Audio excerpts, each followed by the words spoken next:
The coronavirus crisis affecting so many lives around the world and right here at home. Sometimes it's pretty hard to really comprehend the staggering numbers. Now there's a new documentary telling the story of one patient from Central Indiana. I remember being short of breath and coming to the ER. After that, it's pretty much a blur. Monroe County farmer Jerry Hall drove herself to Monroe Hospital in March when she started showing symptoms of COVID-19. She had no idea she was in for the fight of her life. I remember asking if she was gonna live, and I remember telling the family that I felt that she probably only had about a 1% chance that she would make it through the night. A 1% chance of making it through the night. Against all odds, she survived thanks to the dedication of that doctor and the staff at Monroe Hospital, a small hospital with only 32 beds. This documentary called Time to Heal is out, sharing Jerry's experience and how the entire hospital came together to care for her. So excited to talk about this. Jerry and her doctor, Eric Trueblood, are joining me live from Bloomington. Jerry, I want to start with you and just say we are so glad that you are here. So glad that you survived. When you tell people your story, I'm really fascinated by that part of being told that you have a 1% chance, or your family members told that. Then you survive.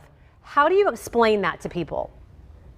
Well, I have strong faith in God. I had a wonderful doctor and staff, and I am a strong person. I have been through some trials in my life and overcome them, and I'm just a strong, determined person. Dr. Trueblood, tell us more about why Jerry's story is so unique, and what did you see in her that made you say, hey, I'm only thinking 1% chance here of survival? Well, I think her story is unique in that she was at a very small hospital when this went down. We didn't have much knowledge of COVID at the time, so this was early days, back in March or so. Wow. And she was incredibly sick. We were using all of the advanced ventilator techniques and all the things that we could do to keep her going. And despite that, her oxygen levels just got down to dangerously low levels. Her illness was very severe in many regards, which I won't get into. And having seen this kind of thing for 20 years with many critically ill patients, you kind of know, you get a sense for when a patient is likely to survive and when they're not. And all the indicators in her case were that she was not going to make it. But we kept going. We opted not to give up. And you know, even in a small rural hospital, we have all the tools that are needed to bring people through this if you keep the faith and you keep trying in many cases. Jerry, in that preview, we kind of basically heard you saying that you didn't remember a lot about it. I mean, you were on a ventilator for days, 30 days in the hospital altogether. What do you remember, if anything, about kind of this experience that you went through? Well, I remember driving to the hospital. I had one of those pulse oximeters on my finger, and my oxygen level at that point dropped to 86. I was about halfway to the hospital, and I thought, I'm not going to make it. I'm going to pass out, but I really need to get there. So I drove a little faster. And then once I got there, I just didn't feel good. And pretty much after that, I don't remember a whole lot. I remember, the last few days that I was in the hospital and getting ready for rehab, Dr. Trueblood and the nursing staff taking care of me. And I was at Monroe for 40 days and in rehab for 21 days. My goodness.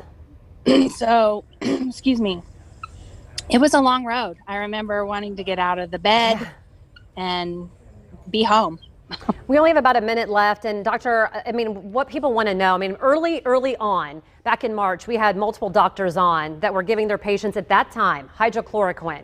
We've now been talking about convalescent plasma. Now a lot of doctors aren't using ventilators in some cases. Doctor, what have you learned about this virus and things that can make people survive, or what do you have any idea at this point yet? What are some of the things that you feel like are working?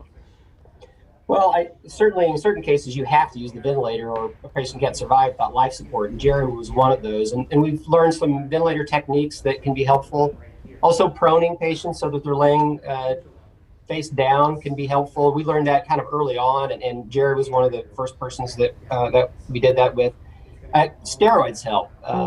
And we did that with her. Even at the time, the guidelines said not to do it. Wow. But we felt that we had nothing to lose. And I think that really gave her just a little extra help.